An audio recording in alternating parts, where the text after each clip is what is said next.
Assalamualaikum warahmatullahi wabarakatuh. Perkenalkan, nama saya Marisa dengan NIM 1803-2015.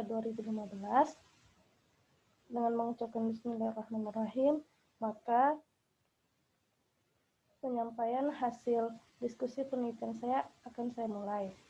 Di mana penelitian saya ini berjudul Pengaruh pemberian hormon IAA pada pertumbuhan dan produksi tanaman cabai rawit dengan nama latin Capsicum frutescens L. Selanjutnya yaitu ada beberapa poin yang akan kita bahas dalam penyampaian PPT ini.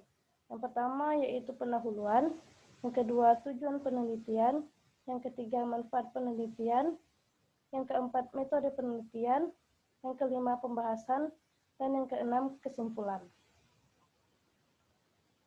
Baiklah, kita lanjut ke latar belakang. Indol asetik asid atau hormon IAA itu merupakan bentuk alami hormon auksin yang terdapat dalam tanaman dan mempengaruhi cepatnya pertumbuhan serta perkembangan tanaman. Hormon IAA ini digunakan secara luas dalam bidang pertanian, hortikultura, dan bioteknologi.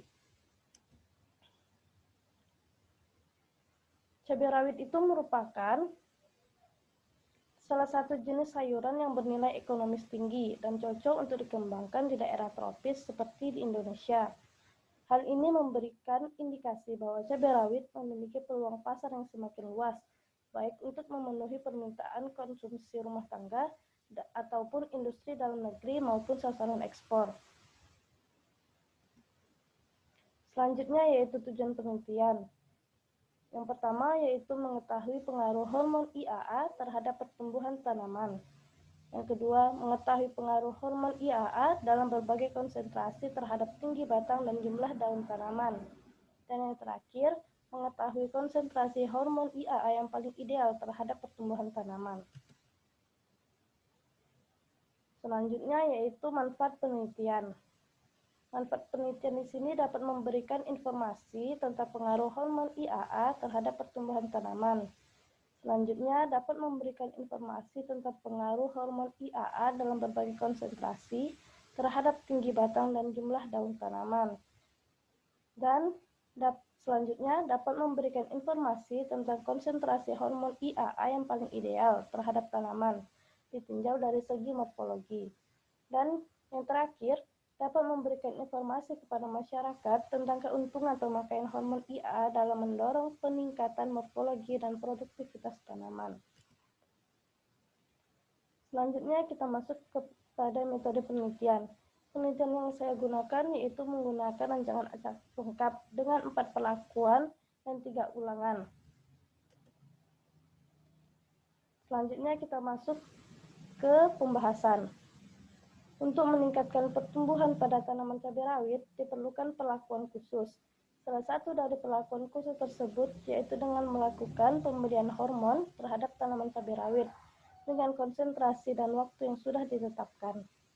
Hormon auksin dipilih dalam penelitian ini untuk melihat pertumbuhan pada tanaman cabai rawit dikarenakan hormon auksin itu mempunyai peranan terhadap pertumbuhan dan perkembangan tanaman.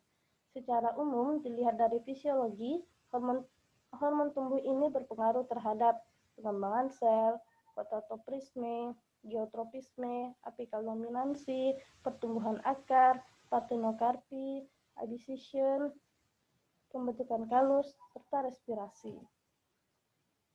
Selain itu juga, respon lain dari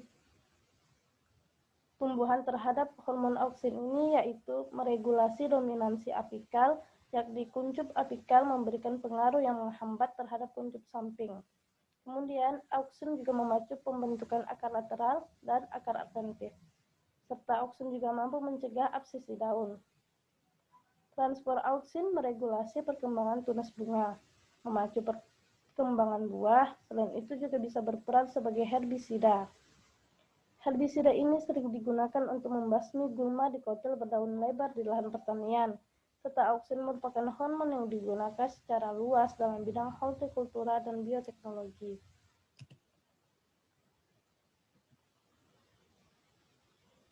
Di sini merupakan hasil pengamatan dari data jumlah daun pada kontrol 10 ppm, 15 ppm, dan 20 ppm.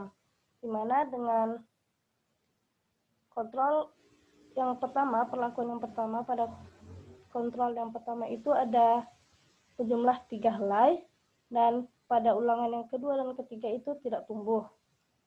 Pada perlakuan 10 ppm, perlakuan pertama jumlah daun sebanyak 5 helai, perlakuan 2 sebanyak 5 helai, dan perlakuan 3 sebanyak 4 helai. Yang kemudian pada konsentrasi 15 ppm, perlakuan pertama pada ulangan pertama ada 4 helai, dan ulangan kedua dan ulangan ketiga tidak tumbuh. Pada konsentrasi 20 ppm, pada ulangan pertama terdapat 4 helai daun, ulangan kedua tidak tumbuh, dan yang ketiga, ulangan ketiga terdapat 3 helai daun. Di sini merupakan data tinggi batang.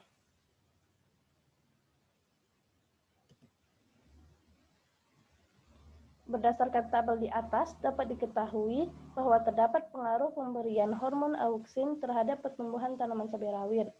Hal tersebut terlihat pada pengamatan berbagai parameter pengamatan, yaitu berupa tinggi tanaman dan jumlah daun. Pertumbuhan daun terbanyak dapat ditemui pada perlakuan A1 dengan konsentrasi hormon 10 ppm dibandingkan dengan perlakuan A2, A3 dengan konsentrasi 15 ppm dan 20 ppm.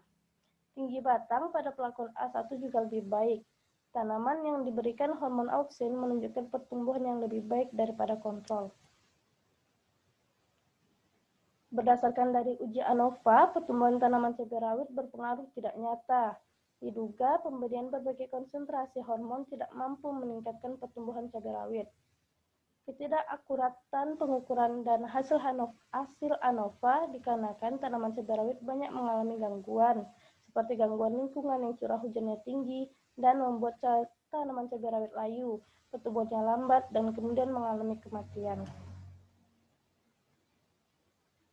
Kesimpulan dari penelitian ini yang pertama, perlakuan dengan pemberian hormon pada konsentrasi 10 ppm, 15 ppm, dan 20 ppm tidak berpengaruh nyata terhadap pertumbuhan cabai rawit, tapi dapat dilihat pada perlakuan 10 ppm, tanaman cabai rawit memiliki jumlah daun yang lebih banyak dan juga batang yang terbaik dibandingkan perlakuan lainnya.